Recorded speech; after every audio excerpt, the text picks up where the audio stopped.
In this week's show, Warren questions whether or not Kroot tastes like chicken. We dive into a fun Discworld-esque fantasy game coming soon and plan out an early Halloween adventure for Warren. He better get printing. Make sure to comment below over at OnTableTop.com for a chance to win that Skaven Vanguard set and the Battletome for Warhammer Age of Sigmar. Prepare for the new edition in style. With all that said and done, your weekend starts here.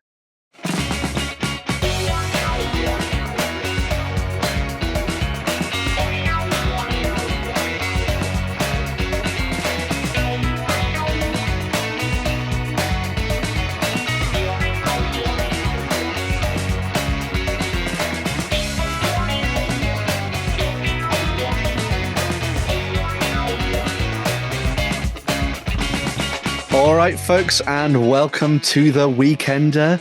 Yes, I am here joined by Justin. You stole my spot. I did. I stole your spot. I'm here in front of Iron Man. We may have been doing things in the studio this week. Possibly, maybe. Yes, we have. So, yeah. Sort of. So, yes, I'm joined by Justin. I'm joined by Shay, who's in his typical dark spot in the cage. Yeah. My little dungeon. He is Batman. Exactly. And also we have Warren. This is your first time on the front stage Weekender in a while, isn't it? I think. Yeah, you keep hiding me backstage. And then last week I was going to join in, but then because you were talking Halo, Lloyd said, "No, you're not. That's me. I'm going in there to talk Halo." Yeah. Well, we know Lloyd loved. He was always the Xbox kid. That is true. That is true. Yeah. Yes. We have some amazing stuff to dive into this week. Loads of news that's come out. Lots of things for Games Workshop as well. I'm sure you're happy about that, Warren. You can switch off for that a little bit towards the end of the news. But other than that, hey, if it's the small scale epic stuff, yeah, I'm all in for that, man. Oh no, it's Kroot. It's Kroot. It's Kroot. And it's Kroot. And Lloyd's not here. Funnily, I'm not a fan of the new Kroot. Oh well, we'll talk about that. We'll talk about that later in the show. Well, before you get into all that really mega interesting stuff, right? Yeah, I don't know if you've talked about it yet on the show, but okay. Have you seen the new Shogun series? Oh, I'm loving it. I am adoring it. Oh. Holy smokes!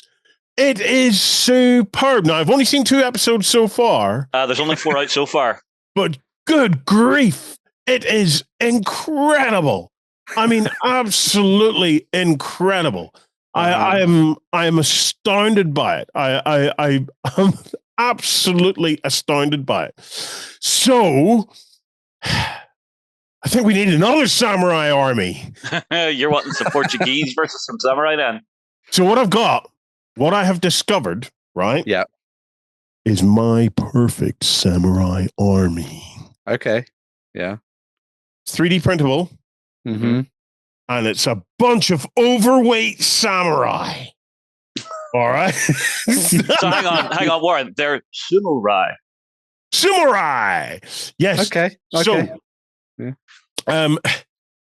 So these guys are the samurais that ate all the pies. Okay. So I as soon as I saw them, I thought I have to have them.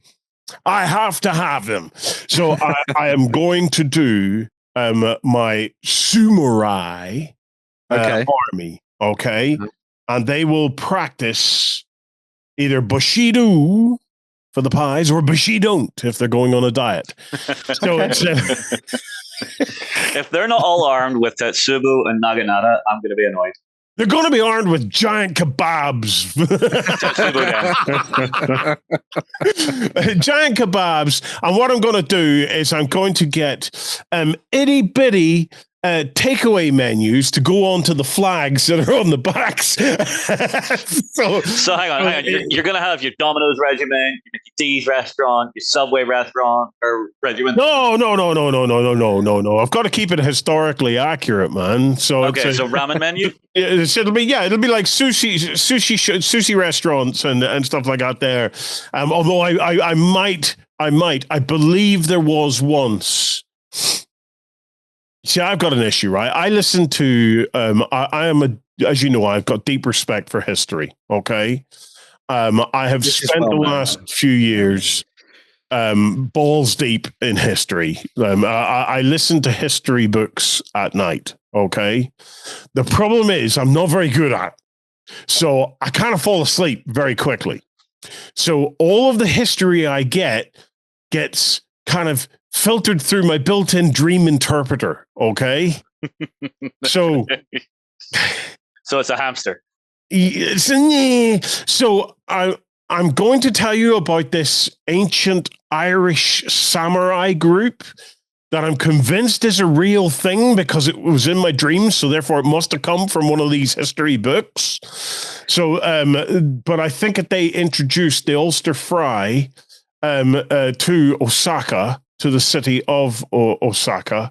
And so they set up like a little chain of Ulster Fry breakfast joints, something like that. Anyway, it's I think that's basically what happened, and basically it gave the samurais the nutrients that they needed to keep the Chinese out. And there might have been some Russians in there and Vikings. I don't know. It's all a bit of a blur to me now. But anyway, overweight samurai, my perfect army. Wow. And this is why Warren's never allowed on the front stage. See, I wasn't going to say it, but I thought, you know what? No, I'll be nice. I'll keep my tongue behind my teeth. But all right, then, get on with the damn show. Can I do the thing? You can do the thing. You can do the thing. We won't have dulcet tones. We'll have screams instead. Yes. It's time. It's that time again for Ender of the Way. I bet you missed that. Yes, we definitely did. So who's our indie of the week then? Samurai. It's not Samurai, but it's something that's very dear to my heart, which is always Dwarves then. Yep. All right, come on, man. We've had nice clean shows, no cursing. Yeah. Oh, sorry. Big. Yeah, no, come on. There'll be no more of that. No more of that. So we're going to be looking at the awesome folks from the Lead Belt of Nottingham, known as Warblade Miniatures. So these folks have been doing some bits and pieces for a little while now. They have some very nice looking miniatures in this collection. Some nice Viking dwarves, as you can see there, looking very, very nice indeed. So you've at least got your Vikings, Warren. On their way back from Japan, apparently. Yes. So there's a really nice section of different bits and pieces in here. We are going to start with 28 mil dwarves, though, because that's a good place to begin. So this is one of the collections that they did fairly recently, and they're sort of broken down into a few different types of units. So you can get the whole warband as a whole, as we saw there. No, thank you. But yes, you've got the likes of Ragnar's crew, looking very nice indeed. All lovely and blurry, which is exactly what you want from a website. Oh, this feels like a jerry pick. Did Jerry pick this one by any chance? You did. Because only Jerry pick. Only Jerry's retinas could actually interpret this. Yes. So we have this really nice section of dwarven characters. You can see at the front there. So you've got Ragnar, you've got Rollo, you've got Lagatha, all in dwarven form. All right, no. Slow down now. How can you tell who is who here? Well, I'm going to say that is Ragnar with his beard. Well, no, because that would be Ragnar with the tattoos on the side of the head, and Rollo has the big beard, and then Lagatha has the warpaint. No, I don't think so. I think that one's still Ragnar. Internet, tell Ben he's wrong. I rest my case. That's obviously Lagatha over there. All dwarves are basically the same. Well, yeah. When you've had one dwarf, you've had them all, man. So they're all fairly interchangeable. Yeah, I'm pretty sure every one of them is a Gimli. Yes, yeah. They're all second. How every Irish person knows Bono. All dwarves know Gimli. That's the way it works. Yes. But as you can see, you've got some additional sort of character models in the set as well. So you've got your sort of seer, your shaman that you can throw into the mix. Kill him. Was he the one that you lick? Spoilers. He is the one that you lick. He's the one that you lick. Oh, I forgot that. Yeah. But then you also have loads of dwarven warriors, sort of Viking warriors as well, all split across a variety of different packs, some armed with spears, some armed with axes, as you can see, as part of these little collections. Very, very cool. I really liked how the sets were broken down, and I really liked the way that they'd done the armor and stuff with these sets. I think it's a really nice little mix of designs. So it sort of sticks with that kind of Viking feel of the historical miniatures, but then sort of takes it in different directions, which is always nice to see. But yeah, axe units, rangers, and everything else in between. So yes, some very nice 28mm dwarves. Beautiful sculpts in the Viking range. Well, sticking with nice Oldhammer vibe you love. It does, yes. I do like myself a bit of Oldhammer. Sticking with the fantasy side of things, we also have the 28mm goblins and orcs that they've been working on as well. So you have your scouts and your shamans and different characters. This is the set that I think a lot of people were very interested in. We'll look at that in a minute as well. And then also a troll too. So you got your scouts, you got sneaky fellows walking around. I like to think that you could either do these as kind of normal goblins, or maybe these are actually masks that they're wearing. And this is some kind of strange diminutive cult. So you could do something with like halflings or something. I think would be quite nice. Pretending to be goblins. Yeah. Sneaking around, backstabbing things. Thought that'd be quite cool. Yeah.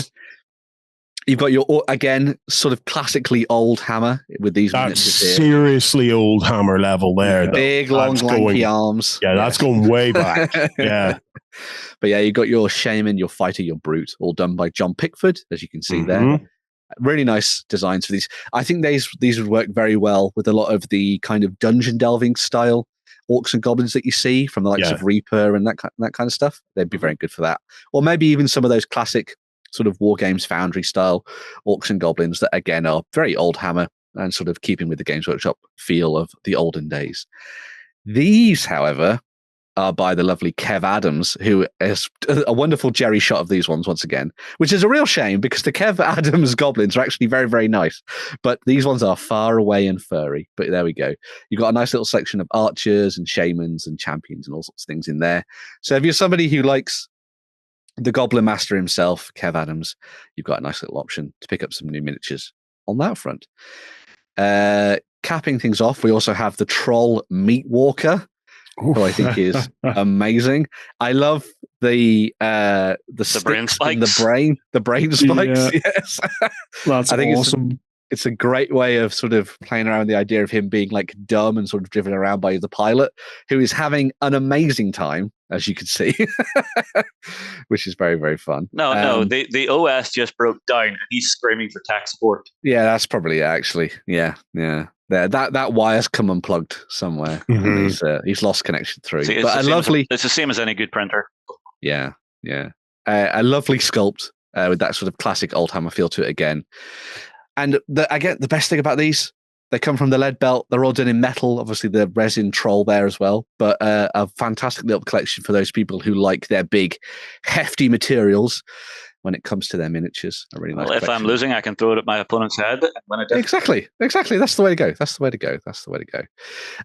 As well as that, we do have some sci-fi stuff in the space dwarf category because I love my dwarves. So there's a whole bunch of different things for you to choose from here. This kind of gives you an overview of all the different sort of variety of warbands that they've already done for their kind of sci-fi range. So you have your sort of Legion of Steel and your cultists here, alongside all sorts of things you can buy individually. I'm also a big fan of the scavengers. They're quite nice as well. You've got some quirky little characters as well at the bottom, which I think is quite good. But all of these would be very nice for those people who are trying to build up armies for games like Xenos Rampant, or maybe you're diving into a little bit of one-page rules, playing around in Grim Dark Futures and things like that. These are great miniatures for you to sort of use to bulk up your collection and have some fun with on this front. Really nice sculpts, once again, all in metal, which is lovely. If you want something with the vibe of old school squats. Yeah. Your cultists, fantastic stuff, all berobed, as you would imagine they would be. One's even got a fetching hat for like a plague doctor, which I think is nice there. Very nice for sort of fitting into games like, I don't know, like the Doomed maybe would benefit from these.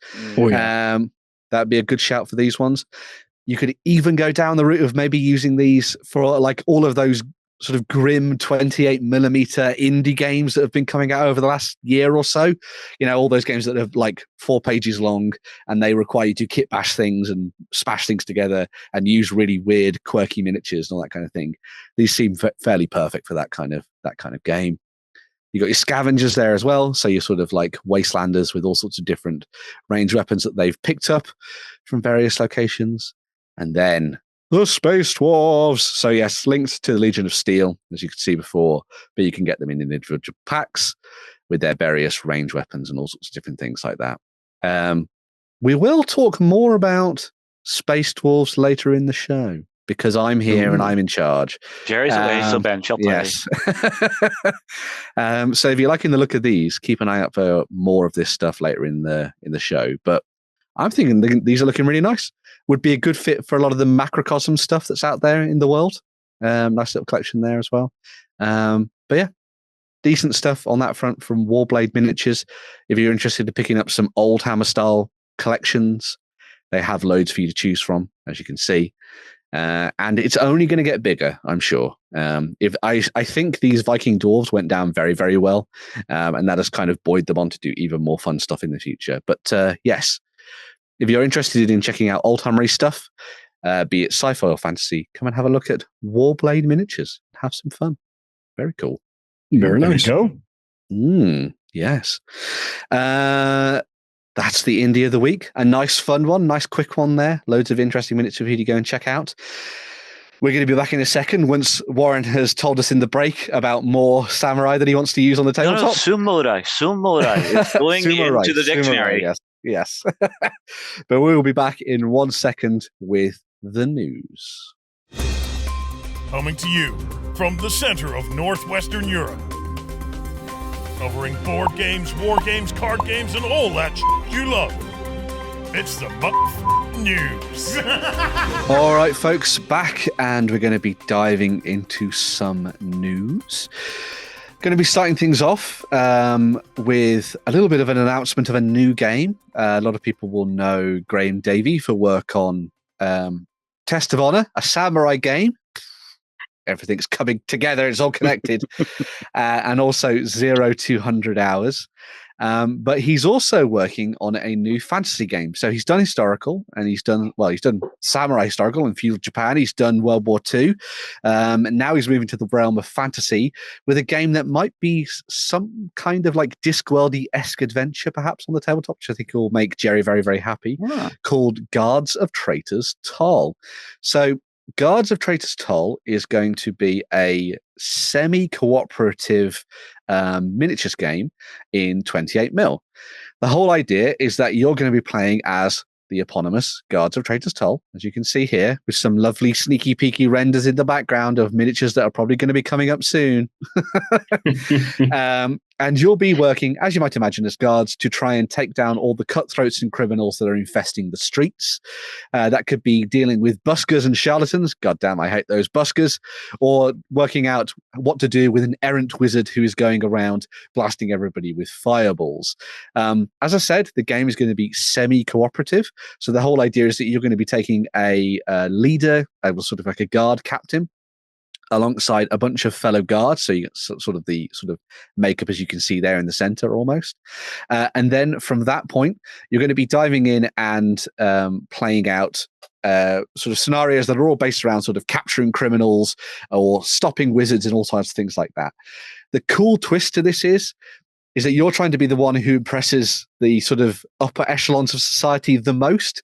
So you're going to be running around trying to capture as many people and maybe kicking your fellow guards into the gutter at the same time. So sort of doing everything you can to be the one who is the best of the best guards. The thing that I really like about this as well is that they've said that there's a real emphasis on no killing, because if you kill people, then obviously the populace are going to get mad. If you're running around just sort of battering everybody in the streets and all that kind of stuff, then it just means that, they're all going to revolt against you. So you've got to try and deal with all the situations that are arising without causing too much damage to property and all the other individuals running around in the streets at the same time. This sounds fantastic. It's all going to be built into like a larger campaign, which I think is really cool. They have talked about doing their own miniatures, as you would imagine they would, because Graham sculpts all his own figures for the likes of 0 to 100 hours and for Test of Honor, of course, as well. But there are ranges out there that would be very, very good for this, that you could already get your hands on and start playing around with now if you wanted to get a little bit of a sort of a foot in the door, as it were. So I've put together a couple of little suggestions for us to have a look at. So one of the ones for God's Traitor Toll that I think would be fantastic is the Townsfolk Miniatures pack that you can get from Archon. So this is for their Dungeons and Rangers range. Yes. So this just contains all of the townsfolk you could probably ever need. Yes. So all of our ne'er-do-wells and all of our guards. Exactly. I mean, there's 2 guards straight away. There's a ne'er-do-well washerwoman. She's clearly the villain. You got like a captain of the guard, or maybe some nefarious mercenary captain causing trouble, a scribe and a wizard, and nobles, and all sorts of different things like that. But I reckon this would be a really nice sort of starting point. Also, the plastics that you can get from Dungeons and Lasers and Archon are fantastic. They're really great to play around with, really, really fun. A lot of people will be very familiar with them from their terrain that they do, obviously. But these are a really nice little set. And those bases are just perfect for that kind of town setting. If you were very nice. The game, I think it'd be really nice. Another option that I think might be worth having a look at is the stuff from Microart Studios. Now, one of the things that I really like about the game is it has this kind of Discworldy feel, as I was talking about at the beginning. It very much feels like Captain Vimes and the rest of his watch running around the city, trying to stop all sorts of strange things happening, dragons bursting out of tombs, assassins and thieves doing their contract work, which is all totally legitimate. And that just means that if you were diving in and you're a Discworld fan, this seems like the perfect setting for you. And Microart do a whole range of amazing Discworld miniatures that they've been working on for a very, very long time now. And it's well worth checking their stuff out because you have a whole host of different options for you to choose from on that front. Obviously, you've got the likes of Samuel Vimes there, so he's going to be your guard captain, as it were, rocking out with his pipe at the ready and crossbow. Obviously, good choice, I would think. You also totally have non-lethal. Totally non-lethal. It's got a little rubber on the end of it. You've also got loads of additional sort of guardsmen. So you've got Nobby there alongside Carrot. So anyone who's familiar with Discworld will know these characters. I know that Jerry's already been thinking about using these for his games. I think he already has all of these models, as you would imagine Jerry would do. Yeah. But yeah, loads of miniatures for you to choose from on that front for the guards. And then, of course, you could throw all the other sort of miscreants and different characters into the mix and have some fun with them across a variety of different scenarios. Imagine something where you had to try and stop the witches as they were flying around the city streets, and you tried to make sure that they didn't knock weather vanes off or something like that. I think that'd be quite nice. Well, no, clearly they're flying without a license. They're flying without a license. Very serious stuff. You can't go more than 10 feet above the ground. But yes, some really nice stuff there, I think, from a couple of different creators who do really nice miniatures already. There's loads of stuff out there that you could pick up for D&D and all sorts of other games like that would be perfect for this game. But it's definitely one to keep an eye on. I know that Graham is going to be at Salute this year, going to be doing some sort of like previews of the game and stuff like that. So hopefully we'll stop in with Graham and have a chat about what he's working on, maybe get some sneaky peeks of what's coming up. But yes, in its early stages at the moment, go and check out the Facebook group, find out more about the game and have some fun. Very cool. That's my whimsy gone for this week, because that's everything that I was ready to talk about. End of the news now. Don't talk about anything else. No, we should probably talk about some other stuff. We have some historical bits and pieces to dive into. So this is some fun bits and pieces here. First off, Firelock Games have been working on Blood and Crowns. There was a Kickstarter for that game last year. A lot of people remember. That's their medieval game set during the late medieval period, the sort of in Western Europe, all in 28 mil. Blood and Crowns doesn't have a miniatures range. You can go and get all that stuff from the likes of Victrix and things. But up until now, the rules have only been available as a PDF after following on from the Kickstarter campaign and the fundraising. But now it's actually going to be available as a print product for you to pick up. So if you're a fan of the medieval period and wargaming during the 100 Years' War, you've got some new options here. So you'll be able to get your hands on the rulebook, as you can see there, which is very, very nice indeed. Glorious front cover, as you would imagine. Lots of stuff inside the book as well. That'll be no surprise to fans of Firelock Games. Loads of really nice photography and all sorts of things in the game for you to check out. You've also got a whole bunch of different accessories for you to dive into. So there's the unit deck, which will allow you to basically cover all the units you're going to be using in the game. It's a skirmish level game, as with a lot of the Firelock game stuff. So you're not going to be looking at too many miniatures on the tabletop, which I think is quite nice. You've also got the activation deck. So in true Firelock style, uses your hand of cards to sort of do your activations and your initiatives for your various units on the tabletop. All of the cards have lovely backing to represent different kingdoms, which I think is quite nice. So you've got the Scottish and all sorts of things in there, which I think is cool. And then last but not least, you've also got a token sheet that you can pick up, which will contain, as you might have imagined, all of the tokens that you need for playing the game. So a really nice little selection of stuff there on that front. If you are a fan of medieval wargaming, this is definitely one that you want to dive into and have a look at. The thing that I think is quite nice about the game. Oh, sorry, Warren. Yes. No. Finish. And then I will. Then you will dive in. Yes. As I say, one of the things that's really nice about this is that it's skirmish level. So it's not the big battles. It's not Cressy. It's not Agincourt. It's not looking at hundreds of models per side. It's all the brutal, bloody, mud-covered battles that sort of happened in between all of those fights or on the fringes. So it's all your characters that you can sort of give heroic legends to and myths and stuff like that, battling it out and sort of fighting in the wake of all those larger than life characters and things. Obviously you can throw them in as well, but I think it's a really nice little sort of like zoning in on all those kind of smaller conflicts, which is what Firelock games do so well, I think. So yeah, in my humble opinion, this is a superb opportunity for anybody that has maybe collected fantasy armies over the years. Yeah, very true. Yeah. This particular period of the medieval warfare is kind of like the pinnacle of your knights and things. So this is them at their technologies, their armors, their flamboyance, all at its peak. Okay, so I see a perfect opportunity here to pick out from my fantasy army collections and play gritty historical games with the fantasy armies, because remember, once you take magic out of most of your fantasy settings, you literally are back to medieval period technologies, tactics, and the like. So, I can totally see replacing an army with orcs or elves. And just experiencing that beautiful way that Firelock allow you to explore skirmish gaming in a historical setting. So like it brings it to life. They have a very visceral way of letting you game inside a period. We know this from Blood and Plunder. Blood and Plunder is a beautifully visceral game that captures that age of piracy so well.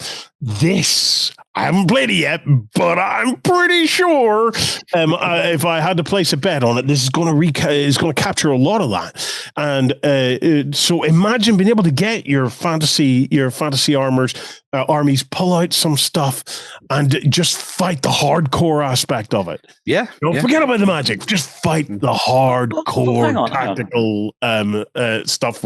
It'll look amazing. Can't we just bug Mike to make another rule set for Blood and Spells? No. Blood and we don't need it. Magic. Oh, honestly, we don't need it. We don't need it. This is you see, these are opportunities to pick this up. Everything is there that you need: the cards, the book, and stuff, right? And many of the kind of the old timers out there will probably have 2 or 3 fantasy armies under their belt, so they'll be lying in the cabinet or lying in their case or foam or something like that, right? And this is just an opportunity to get those beautiful, interesting armies out and active on a tabletop. This could be a more brutal, more interesting Mordheim than Mordheim, if you know what I mean. You're zoning in specifically on the brutality of the warfare and stuff of that time. So it's really, I suppose what I'm saying is, when you look at a rule set like this, it's not necessarily about, oh, right, I'm interested in that. I need to get that. Oh, no, I need to go off and I need to start buying knights and parries and so on and so forth. No, you could pick that up. And if you have one or two friends that are willing to give it a shot, this is something you bring out once or twice a year. Bring some fantasy miniatures that you've been collecting for the last 20 years and throw down. Have a massive, brutal throwdown. And you're not worried about spells or anything like that. You're just really into the grit, the grit of it. And that's it. It's an easy thing to pick up. It's an easy thing to have. And it gives you something to look forward to, little annual change-ups that you and your buddies can have where you get together and just do something completely different. Yeah, very true. Dust off those old armies and repurpose them for something that they're perfect for. But they were maybe never designed for, but they're perfect for. Well, yeah, a rule set can be very flexible. And I think Firelock do some amazing stuff on that front. Also, I should note, they have managed to get navally piratey stuff in there as well. So if you want to do naval engagements on those big medieval cogs, you can do that, which I think is very cool. So yes, nice. Well, there you go. Yeah. Moving on from the medieval, and effectively a set that could cover a whole range of different centuries. We have a new plastic set coming out from Wargames Atlantic, who seem to have sets coming out every single 2 weeks or whatever. It's insane. We've talked to Charlie recently this week about all the stuff they've been working on in 2023, what's coming up in 2024. One of the new sets for 2024 for the next couple of weeks is the Afghan Cavalry. So if you're someone who wants to dive into battling throughout the 1800s and into the 1900s, and even before that, we have some nice options here in terms of this new 12 miniature hard plastic set, as you can see. So Afghan Cavalry, obviously great for that sort of era of imperial conquest, as you can see there, sort of covering that period of 1815 through to 1914. Use them for battling against the British on the northwest frontier, as you would have guessed. Really good at striking hard and fast, delivering a devastating blow to the enemy, and then sort of riding back off into the sand. And as is the case with all of the sprues that you get from Wargames Atlantic, they are packed with a whole range of different options. Lots of different bodies there, as you can see, alongside the variety of different weapons. You've got your rifles, you've got your swords, loads of different heads for you to choose from as well. They've tried to do it so that it covers a selection of the different tribes that you would have had out there at the period, and sort of the different peoples that would have been there as well.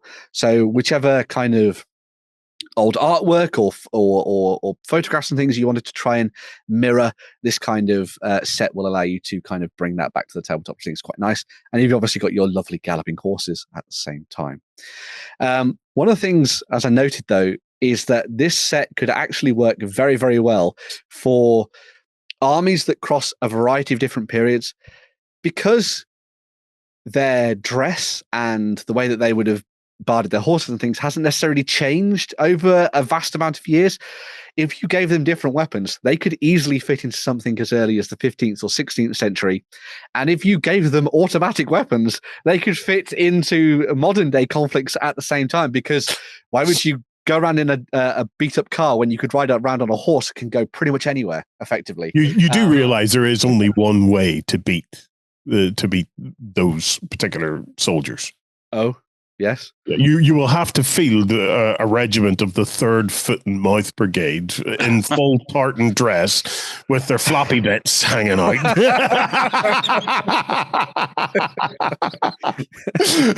That's the only thing that'll strike fear into them. You know? It is. Yes. It's the only thing that'll do the job. But yes, a very good plastic set there, as you can see, from Wargames Atlantic. Available to buy next week, I believe. It's still available for pre-order right now, but you can get your orders in, and you can obviously get yourself larger box sets of these as well if you want to. They've done recently, you'll be interested in this, Shay, they did some World War I Russians, perhaps, if you were tempted. They're not quite Soviets yet, but they're still Russians. So maybe it'll draw you in. Civil Wars. This is pre-Bolshevik, then, is it? Yeah. Pre-Bolshevik, yeah. Civil Wars, battles against the Japanese. So fine. You can play out the revolution on the tabletop yourself and then make them Soviet. Yeah, there you go. Yeah. Change the hat colour. Don't you tempt me, boy. Well, you see, Jerry's going to get a set of those. So, yeah. That's right. Yeah. Unbox that, Jerry. I will say, there was one thing Jerry was bringing up in that chat with Charlie, and he's absolutely right looking at those. Those sprues are chock-a-packed full. You couldn't fit anything more on those. So I'd say Wargames Atlantic, one of the best value for, pound per miniature, best value you're getting in the industry these days. Yeah, they're really, really good. Definitely. I picked up some of their 95th rifle stuff last year, and there's just so many in that set, more than you could ever need, but so many for you to play around with, which is always, you can only create sharp so many times before it becomes before you've got too many sharps and it turns into an obsession. No such thing. No such thing. Very true. Moving on to another plastic set from another fantastic creator. We've already talked about Victrix and the Perrys and things earlier in the show, but Victrix have a new set of early Saxons for you to dive into. This seems to be the show for Lloyd, and he's just too busy with other things. God, man, yeah. But yes, we're coming into con season. Yes, that is true. We have a new early Saxon set, as I was saying, that you can dive into and pick up. This is a new 28mm plastic set from them. Again, packed with different options, as is the case with all the stuff that Victrix do. These are going to be good for your raids on Britain following the collapse of the Roman Empire, and obviously all the fighting that would have happened in Europe at the same time as well.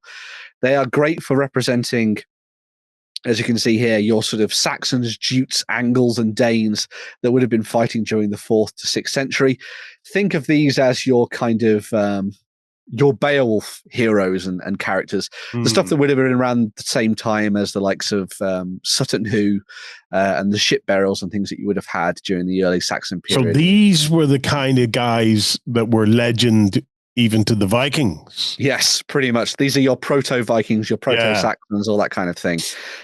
These are the guys that would have been telling all of their mighty sagas before even the sagas of the Vikings were being told. Which I think the sagas the Vikings were telling were about these guys. Yes, pretty much. Yeah. Which I think is absolutely fantastic.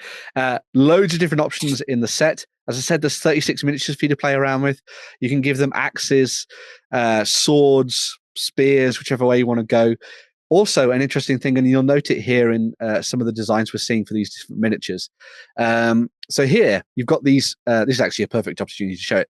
During this period, they would have been using much smaller shields that would have been used for kind of parrying, a little bit more in line with the likes of a buckler from later in the medieval period. Yeah. It was only later in the Saxon sort of timeline where they started to bring their larger round shields, which you would have seen used to represent shield walls and things like that. That's mostly because during this period they would have been doing a lot of kind of your classic raiding in the Viking style. So they've been hopping off on boats, burning things down, attacking villas, and then scarpering as quickly as possible, which isn't particularly conducive with big, heavy shields. So having the smaller ones and lighter weapons is good. You see, at the end of the day, we're all human. And we're males. So imagine, Ben, right? I've got you in a nice comfy chair and I'm doing one of my life before lives, one of my past lives regression things on you, right? Okay, yes. So I've taken you back through your past lives, okay? Yeah. And now you've woken up, right? And you're standing in a field, okay? And you've got this wee tiny little shield, right? And you look around, and there's me in all my glory, and I've got a big one, right? I would feel inadequate quite quickly. Yeah, you see, this is what I'm thinking. I think if I woke up, if I was in the field and I had my little tiny shield, and I was going up against a guy and he had a really big one, I'd be thinking, buggered this up a little bit. Yeah, it's a little bit like a handbag. You know, I think even if I won, I'd still wouldn't tell anybody about it. I beat you, but I used my small shield. Oh, I kind of just dazzled him with my dazzly bracelet. It's more like a sundial on my wrist, really, than a shield. And remember, the Romans have been here by this stage, and they had magnificent shields. They did have big. The Romans had amazing shields, and now we've just got these wee tiny iPhone or iWatch kind of things. It's like. Are you saying that development of shields was like mobile phones? It started big, went small, and now it's going big again. I think so. Okay. This is why we call it the Dark Ages, really. Because, clearly everything that was cool, they I don't know what way they must have got Johnny. They had the Dark Age equivalent of a Johnny Ive in their military who decided that everything needed to be minimalistic and small. I don't know.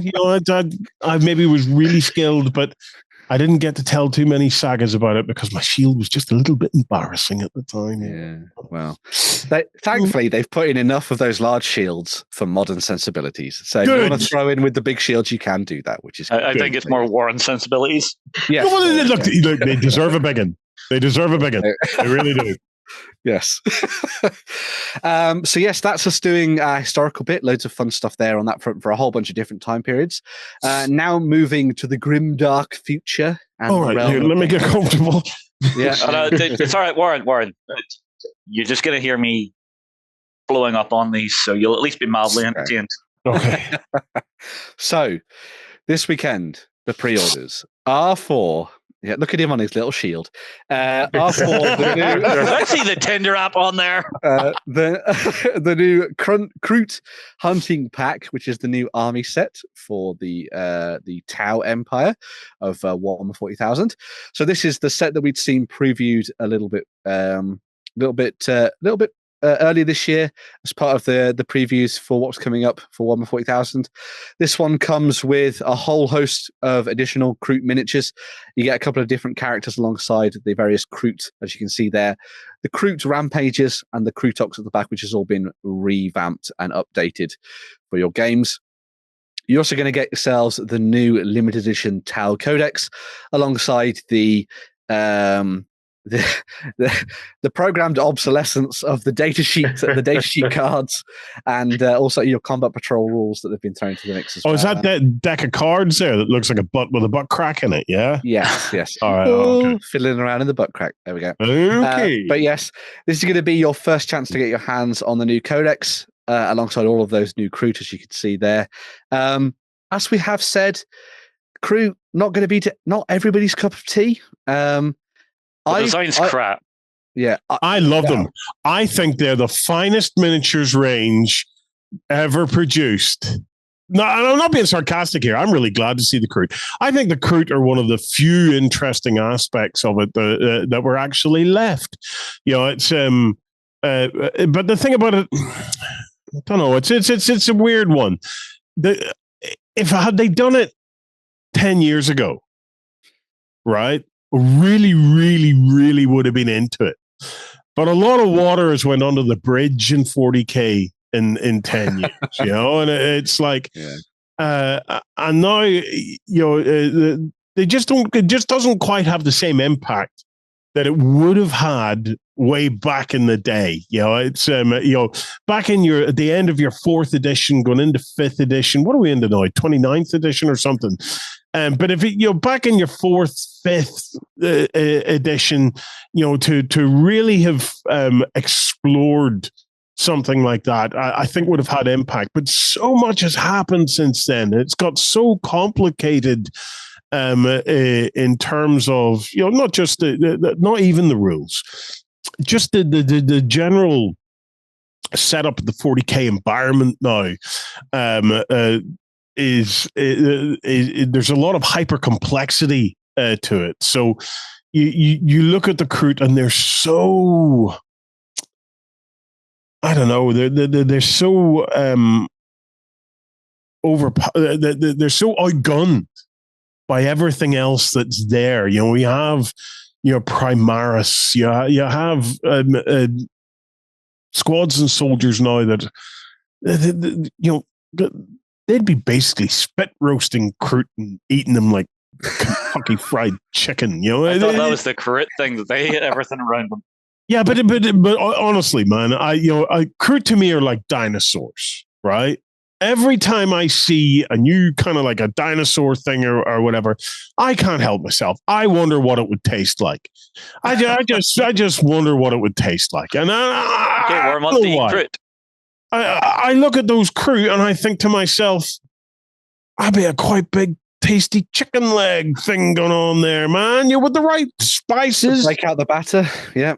With the right spices, you get 11 spices and herbs and stuff like that there, and you give it a good going over, deep fried. I mean, I waxed. But this is what I'm saying, it's like I don't fear them. I want to taste them. And it's just because within the general setting now, they don't have an awful lot. They don't have the same impact that they would have had some time ago. So I do appreciate seeing them, and I appreciate anybody who loves Kroot. I think they're finger licking good. And honestly, our Lloydie loves Kroot and has continued to uphold his love of Kroot to this very day, and I respect that, and I'm happy for him, but. It's been a long time coming. It has been a long time coming. And I just think in the overall setting now, they just don't. It just doesn't have quite the same resonance and impact that it could have had. Well, and there's nothing you can do about that because you couldn't up armor them because then they wouldn't be Kroot anymore. Well, I waxed lyrical last time. My problem is they screwed the design and made them too humanoid. So what do you mean too humanoid? They've made them less alien and more human. Dude, are you looking at these guys? Yes, I am, and you're not. And we had this discussion, and I was proved right on the last time it was on. But they don't look human at all. More humanoid. What? Humanoid. Human. But they've been made more human-like. They've got beaks. They've got really nice, tasty-looking chicken legs. Aspects of the alien. They were spindlier. They were hunched over. They looked like proper aliens. Now it looks like a guy in a rubber suit.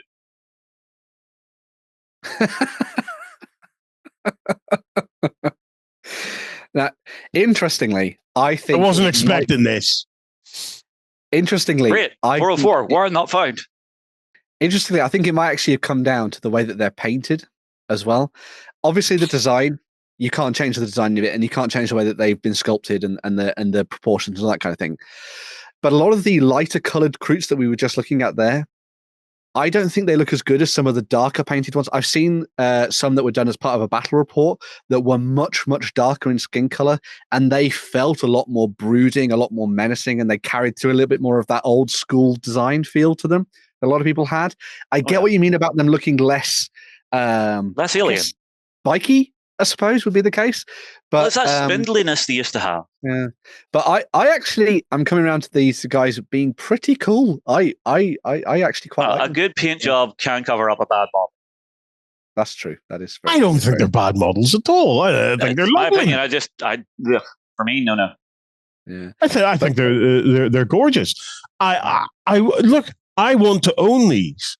I just don't want to own them for 40K because I just don't see the point of them within the 40K world anymore. I agree with that. But I do want to own them because I think they're incredible models. I think they're an incredible concept as well. But I think they'd be super right. So here's my idea, right? Prey. Okay. So Prey brought Predator into the Native American kind of a thing, right? It did, yeah. I thought that was superb. I really enjoyed Prey, right? And I love the set. And so I'm thinking kind of Last of the Mohicans kind of thing, right? Mm-hmm.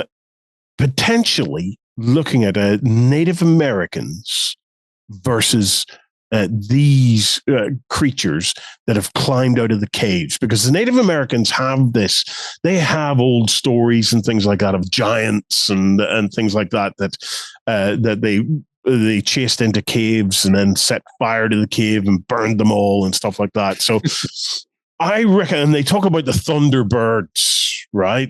I think they enjoyed the taste of chicken just as much as I do, right?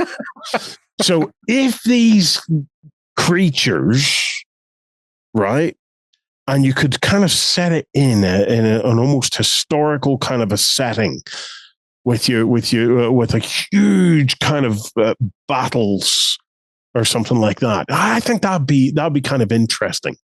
You know, I don't know if you would bring it. You could bring it forward to the time of like the cowboys and stuff like that there, but I'm not sure. I'm not sure that it might be interesting, whatever. But anyway, I love them. I just want to see them in a different setting, a setting where they can hold their own in a much more fearsome and brutal way, you know, where they're not just quite so overshadowed. Well, Lloyd was going to use them as a fantasy army, wasn't he? At one point, he was going to use them to make an Age of Magic army, I think, wasn't it? So, that's a nice idea. That's a nice idea. So almost like that could be really interesting. That could be really interesting because their technology is you could respin. If you bring up a couple of the models there, right, you could respin their technology that it's no further on than black powder. Okay, yeah, so you could just retheme it. Yeah. So it doesn't actually go past what you would see in some fantasy armies, where the dwarves, for example, would have access to black powder. So, you know, with a little tiny bit of work, you could absolutely retheme something like that and create like a North American kind of evolved dinosaur kind of thing. Like that just becomes a flintlock pistol that, you know, you've got bowlers, you've got bows and arrows, you've got all sorts of different things you could use. And you could totally explore like totems and things like that for these guys to really kind of give it a spin and give it a theme and explore some of the more off the wall kind of legends from the First Nations and things like that. They're trying to see what interesting stories, because I'm sure they've talked about shapeshifters and all kinds of things in those legends. So, you know, reptilians and stuff are not a million miles away. In the likes of that. So, you know, their magic could be a lycanthrope kind of a thing where they, I'm getting excited. I think Lloydie's nailed it. I think fantasy is the way to go. So you're both going to buy a box set now, then? Yes, but I need flat ones. Sculpt, get the green stuff out, do some bigger bellies. I need to pad them out a little bit, you know. It's like, so yeah. But no, cool. It's an interesting release. I'm not sure it does much for 40k players other than those who love Kroot. But I'm glad to see them. But I'm with Brother Lloyd on this. I am now very keen to try and get a hold of some of these to create another completely fresh kind of fantasy army. Go for it, based off the back of these guys. So, yeah, so some awesome stuff there. Also, very funny that the Kroot now possibly have more units in their army and they're a sub faction than the entire of the Leagues of Votann. So there you go. If you're a Leagues of Votann fan, I feel sorry for you, but there we go. Moving on to a little bit of more, of sort of what's coming up in the future for Games Workshop and Warhammer Age of Sigmar. We had a little bit of a teaser trailer last week, which gave us the ominous warning that Sigmar had lied. So yes, Sigmar, obviously his Stormcast Eternals. But did he promise to keep the prices at the same level or something? Yes, that's probably what it is. I was in marketing and I lied to you. We'll find out more soon. But yes, he got a new trailer which came up with this particular image that you can see here, which was Sigmar lied, set against the backdrop of a rather moody-looking city in the middle of possibly the cities of order and stuff like that. And then that line, Sigmar lied. What that means, we're not entirely sure yet, but there are lots of interesting tidbits as to what it could be. One of the things that a lot of people have been talking about is that it could be to do with the reforging process. So if you are not familiar with Warhammer Age of Sigmar, one of the things about the Stormcast Eternals is that when they die, they go back up to Azir and they are reforged once again. But as they go through the process of reforging, they lose a part of themselves in the process of doing it, a little bit of their mortality, and they become either darker and more brooding, or maybe they forget some of their memories and all that kind of stuff. Maybe they even remember some of their past lives before they became Stormcast Eternals. Over the course of the narrative that we've been going into for Age of Sigmar, there's been very much more of a focus on things being slightly wrong with Stormcast Eternals when they come back now. We've seen this with... I probably remember the time they woke up and had that little tiny shield. Yes, that's what it was. That's what it was. Right. They had Shame. Buckleception. Well, hang on, Ben, here's one for you. Yes. So one of the key aspects about Stormcast Eternals is that they are the souls of heroes. Yes. That Sigmar is gathering up to reforge again to bring them back to Battlefield. What if that's the lie and it's just any Tom, Dick, and Harry? He could be picking up someone who's completely nasty and evil and turning them into this, brainwashing them for the first time. Demons from the warp. Slowly it breaks down. Yeah. Yeah. Well, interestingly, some past Chaos Champions have been turned into Stormcast Eternals because this is just weird fantasy bullshit. But the Celestant Prime, who has Galmaraz, when he hits a Chaos Worshipper, he can sometimes cleanse their soul so much that they go back to Azir and get turned into a Stormcast Eternal. That sounds like a bit of... So he knocks the chaos out of them. He knocks the chaos out of them. That sounds like a bit of market. No. He used to be that bad guy, but now he's better. Yeah. Get brainwashed.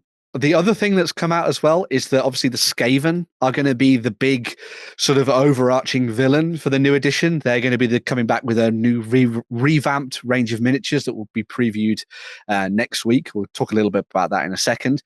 But in some of the novels, some of the Skaven have actually been able to sort of infiltrate the Apotheosis reforging magics and stuff. So maybe there's going to be some kind of thing there, like maybe Sigmar doesn't have the patent effectively on this particular magic that he's using for the Stormcast Eternals. Maybe that's going to be tied into the way that the Skaven are used and revamped for the tabletop. We shall see, I suppose.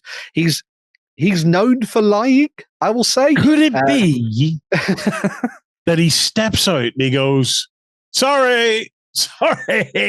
Do you remember when we said we destroyed the old world and all? Well, it didn't actually happen. We're all still there. So it's all, nothing has changed. We woke up like Bobby Ewing in the shower, and yes, everything is back as it was. And it's not going to be that, is it? No, it's not. Unfortunately not. But I can tell you what, though, if I could put my money on it, right? I bet the lie is probably not going to be that important. It's probably not going to be that groundbreaking that we're going to go, you shouldn't be telling lies.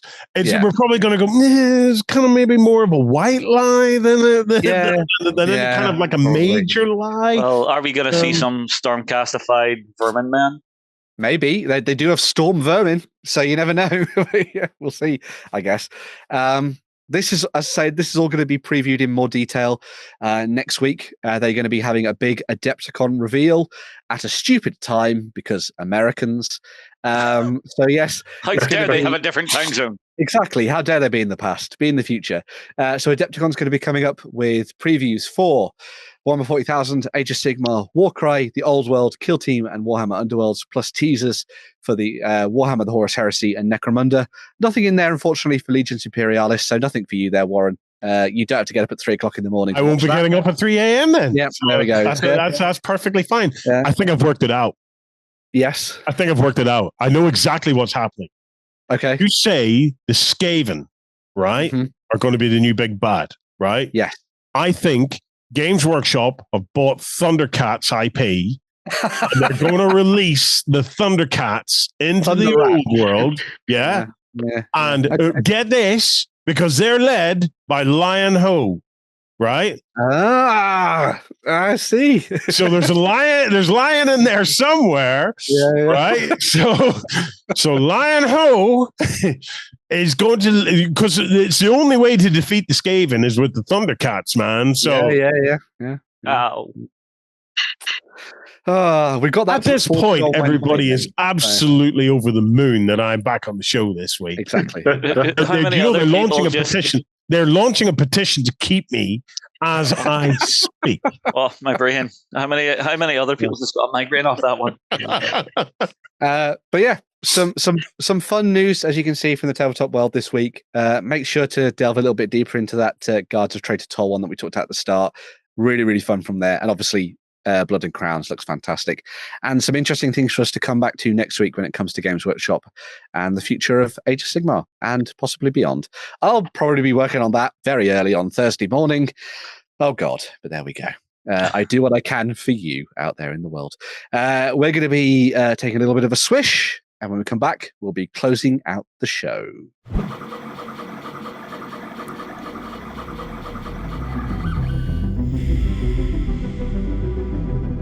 And we're back, and we're going to be diving into some 3D printing is the shiz, as is the best way. Jerry's not here to complain about zeros and ones, so we'll be able to dive into this and have some fun, because all of you guys 3D print. So, yes. Yes, indeed. So there's no one to complain about these things not being metal or plastic. So, yeah. We're going to be looking at some work from an individual sculptor who's on... My Mini Factory, and this is Moonlight Minis, and this one's something a little bit different, and it comes as part of the adventure that My Mini Factory have been doing over the last little while.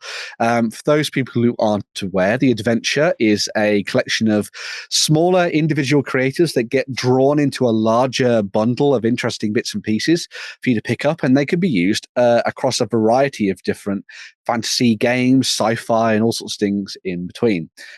This can sometimes be based on artwork from role-playing games, or in the case of the stuff we're seeing here from Moonlight Minis and Christine Van Patten, this is a lot of the stuff that they have created themselves to have some fun with. And I think these are very, very nice and very geared towards those people who like playing around with kind of their role-playing, adventuring heroes and everything else in between. We have a whole bunch of things for us to dive into, but I thought I'd focus on some that I thought were particularly nice. One of those is the Fearless Fairy Tales collection. You'll notice some non-copyrightable female characters in that set, perhaps. But this is a really nice little collection of awesome characters that are masters of the sea and the air and the wind, have long hair, avoid poisonous apples and everything else in between, which I think is very, very nice indeed. There's something fishy about one of them, yeah. It's I'm sensing a cease and desist, bringing it away somewhere. No. Not at all. Not at all here. But yes, some absolutely fantastic miniatures, as you can see. I really love that overemphasized cartoony feel to the miniatures, which I think is going to be really nice for people who want to dive in, actually paint the characters and use them in their games. I like having the little names on the bases as well, but obviously you could dive in, you could change that with your 3D printing if you so desired. But I think it's a gorgeous little set of miniatures that would be perfect for representing things like rogues and wizards and fighters and paladins and everything else in between. And that's just the start. There's a whole host of different things for you to dive into and have fun with this collection. Obviously, there's those really nice heroes there, but I am also a fan of this little set. So this was Embermore, and this was one of the sets that they did for a little bit of kind of quirky Salem Halloween style stuff. So you had Cornelia there, which was the wizardy witchy character leading the way, and she was backed up by the Huskers, which I just thought was so cool. I love that kind of twisted sort of corn based it's freaky, you know, because Cornelia just reminds me of my wife. She really does. I'm not sure if that's a compliment. Well, look, honestly, nobody puts up a straw man argument like my wife.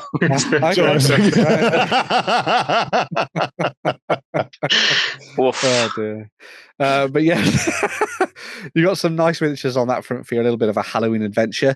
And talking of adventure, this is actually tied into a quest as well, so it's got a Halloween one-shot feel to it. So if you're looking to dive into this and maybe play around with some alternative D&D adventures on the tabletop, you've got some nice shots there.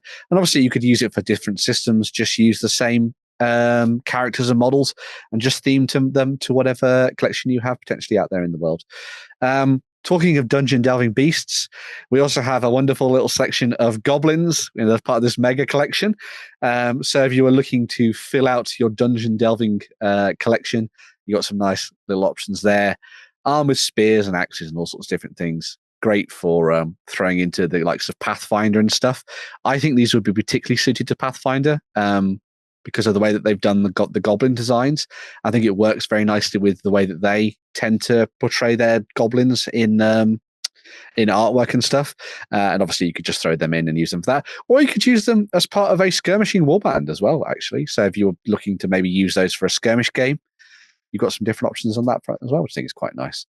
But as I said, this is not that's not the end of everything that they have as part of their collection. I'm just going to scroll through and show off some more of the stuff. And if you see anything you like, shout out. But yes, I have loved what they've been doing with this range. I think in particular, one of the nice things about it is that it's very female centric.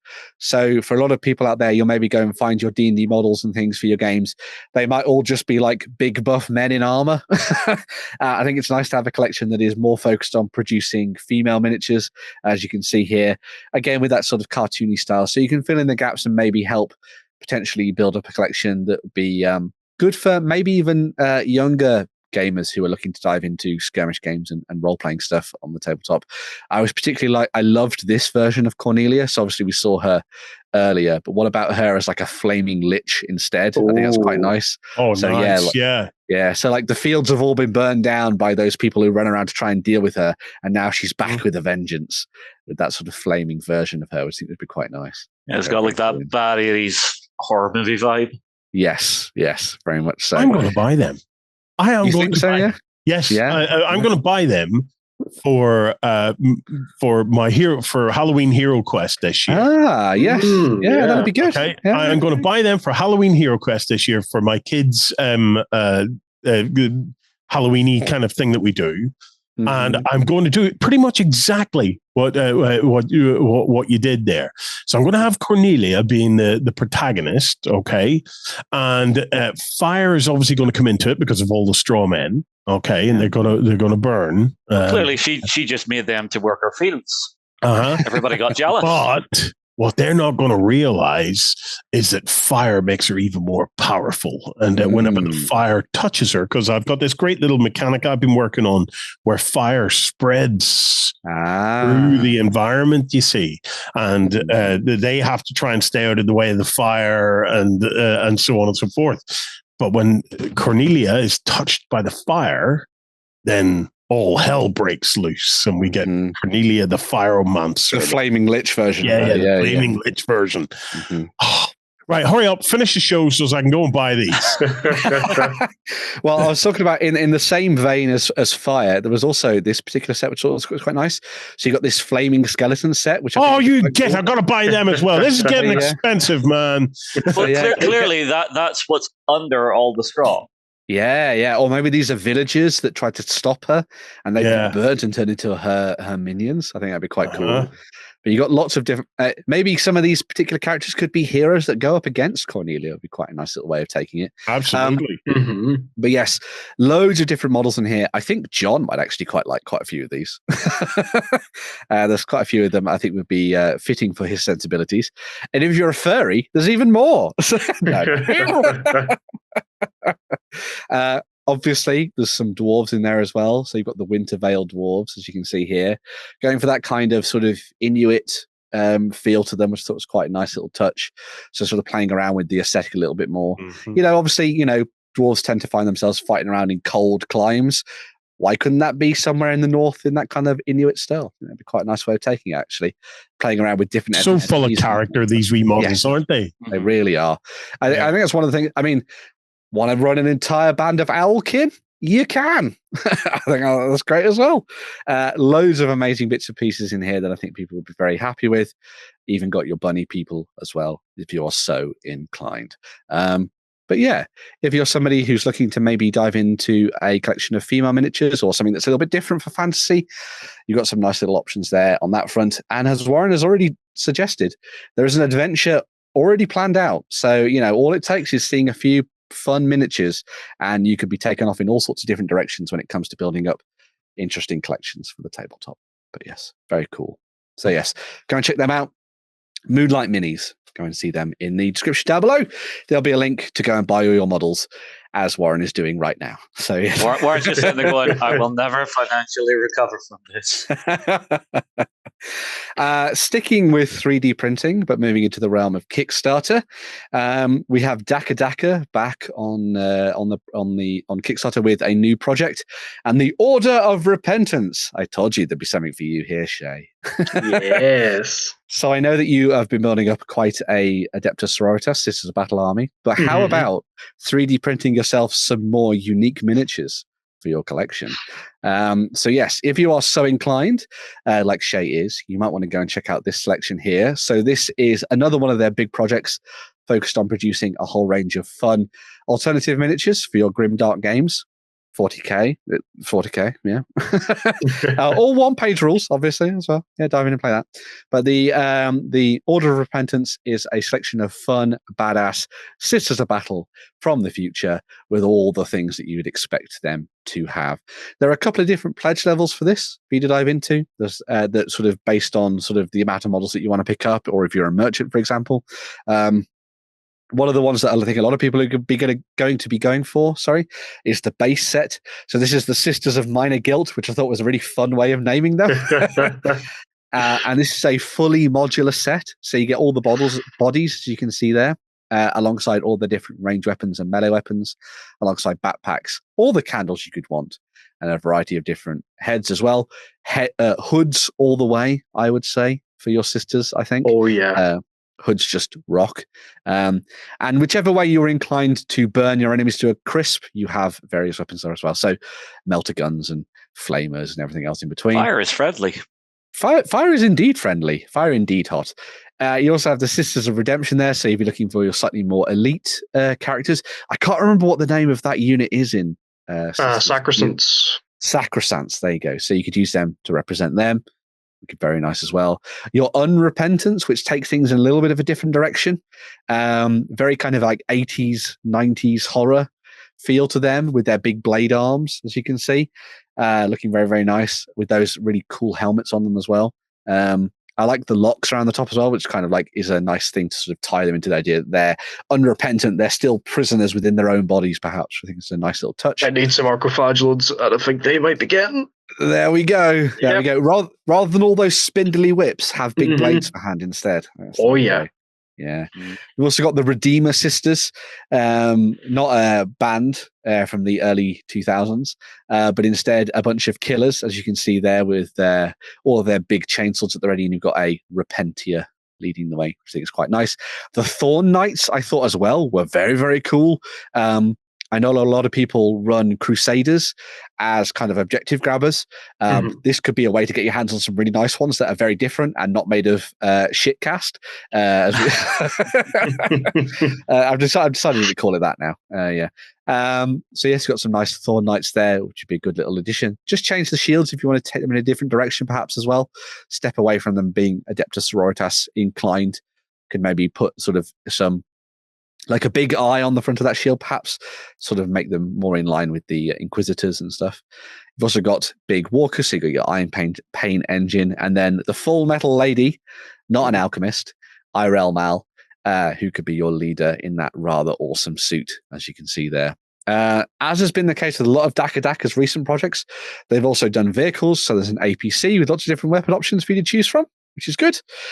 And banners and things, which is good, alongside different assembly options, as you can see there. So you can make it a basic transport or something a little bit more hefty. No big stained glass windows, although I'm sure you could find some to add on to it. Yeah. Okay. If you are tempted to maybe try this out, there is actually a free STL. So if you're somebody who's on the fence about this collection, go and grab that, download it, print it off, or get a friend to print it off maybe, and have some fun with that. Looking very nice indeed. Maybe even print a few of those and turn them into a little squad of your own. There we go. Very cool. I always like when companies do this. It's like you have a taste of what they're making, so you can actually see what your final quality is going to be like before you jump in. Yeah. I think the same is one of the things that's been quite nice about DakkaDakka is that they've started to do more and more examples as part of their Kickstarters as they've gone through. And so you get a look at like how they're printed, how they look when they're primed, how they look when they're painted. Because I think that's a massive part of any of these kind of Kickstarters where it's all about STL files and renders, is that it's great to see those. But I think a bigger part of that is like, how will that look if I follow all of your instructions and print them off as they should be? From STL to real thing, there is still a bit of a disconnect in what you're looking at. Yes, yeah, and so having that there front and center on the Kickstarter page, I think is a big bonus. So yes, dive in and get yourselves the Order of Repentance, as you can see here, looking absolutely stunning. Shay, maybe you're going to get your hands on some of these, perhaps. I'm tempted. Yeah, I'm very tempted. They measure up very well. How long does he have to decide? He has 19 days to decide. Ooh. So I really like the helmets and like the chest plates, like the sort of rib-looking chest plates and the helmets with the eyes. They look really nice. They do look nice. Oh yes, you can see it there. Oh, very nice. Very nice. He's tempted. I am. Everybody, tell him to do it in the comments below. Yeah, they're even doing flying versions as well. So there's more. Yeah. Now, here's where I make you feel slightly sad, though, Shay, because we do actually have a competition with DakkaDakka where you could win your base pledge. However, being a staff member of OnTableTop, Shay, you're not allowed to enter. One tier, single tier for you, Shay. Can you fire me for a week, Warren? Sabbatical. But yes, if you are interested in getting your hands on that particular set, we have a post over on the OnTableTop website, which I'll show you here. There will be a link down below. So do not comment on the show. The show is for the Vanguard set for the Skaven. But if you're interested in getting your hands on the base set, come over and check out this article where we've talked about all the benefits of the Kickstarter and what they're doing. And if you are a backer, what you got to do is comment below to win your base set. Just say, I'm a backer, and you'll get your hands on this potentially when we do our draw next week. I should also say there's even a little bit of bonus stuff for the Sisters of Repentance because alongside the DakkaDakka project that we saw there's also some terrain. This is just a little sneaky extra that I've slid in here, sliding into the DMs. Oh, yeah. And this is the Sanctum Buildings and Ruins set. So this has been designed for Resident FDM printers. It's just a little bit of a small one that's running alongside the main campaign, where you can get yourself some thematic terrain to build up your tabletops to suit your Sisters of Repentance, as you can see there. And yes, very nice. Yeah, look how they turned out when they're painted. Oh, gorgeous stuff. Lovely big sanctum building for you to be battling in front of. Very, very nice indeed. But yeah. So that was the Sisters of Repentance, the Order of Repentance and the Sanctum Buildings and Ruins. Just to cap things off, we're actually going full circle, as it were. We talked about Warblade miniatures at the start. Well, they're currently running a campaign, and that's how I found them as an indie of the week. Who would have thought it? So they are currently doing a Kickstarter for their 28mm space tours for your sci-fi games. So if you're interested in expanding your collection, you do have some options on that front. You'll be able to get your hands on a new set of 10 28mm sci-fi space tours with their jump packs, casted metal. So these are not digitals. These are actually metal releases. And as you can see, they're looking very, very cool with their big goggles and their big beards. And they get their little backpacks on the back as well. Absolutely gorgeous. Very fitting for a lot of the stuff that you can get from Macrocosm. So if you like the look of their dwarves, these would be a good fit for what they do. I think it's quite nice. And there's a load of different options for you to dive into and pick up for them. You can even just get the jump packs just by themselves if you want, and add them to whatever collection you already have in your hobby space for your various games. They're also doing various different warbands as well. So if you want to take them down the route of the wolf pelts, you've got that there too. The cultists that we saw at the start of the show, you can get them as part of this Kickstarter campaign, and also the scavengers there as well. So yes, some nice stuff there. A very small campaign just to round things off and going back. to the beginning, as it were. So yes, started with Space Dwarves, we end with Space Dwarves. This is the way. But yeah, next up it'll be a Mando dwarf. Yeah, well, they do exist. We saw them as part of Westphalia's projects not too long ago. They're very, very good. Yeah, I'll make sure Jerry gets you a look at that so you can buy it for yourself, Justin. And we'll put it on your desk so you can sit there and remind you of all the times that I've talked about dwarves. But yes, thank you very much, folks, for joining us for this week on the Weekender. Lots of interesting things for you to dive into there and comment about. If you do drop a comment down below, make sure to sort of dive in over on, let's say, over on the OnTableTop website this time around. If you comment on over there, you could be in with the chance of winning yourself that Vanguard skip for the Skaven, which could be very nice for those people diving into the new edition of Age of Sigmar. We've also got the Battletome in there as well as part of a bundle, so you can get started in Age of Sigmar and have some fun with your ratty boys. You can also join us next week. Obviously, we'll be back with another show. But if you can't wait that long, we are going to be back on Sunday with the Cult of Games XLBS, where we'll be back to talk even more waffle. Maybe we'll even dive into some big sumo samurai and everything else in between, and just have a look at some of your hobby as well. But yeah, if you're not going to join us for Cult of Games XLBS, which is available as part of a free subscription, if you want to dive in and play around with that free trial, you can try that out for a little while and see whether or not you like what we do. We have some amazing stuff in our sort of vlogs and things in the backstage for you to dive into. The Cult of Games zone. I think somewhere Lloyd is going to kill me, but there we go. Yes. Lots of stuff exists out there for you to come and check out. Come and try the free trial. Watch us on Sunday, or come back next week for some more antics from us. Thank you very much, guys, once again. We'll see you soon. Have a great weekend. Bye for now. Bye. Go ahead and check out our other content on screen now. And while you're at it, why not hit subscribe and remember to ding our dong. Go on, you know you want to click it. Go on.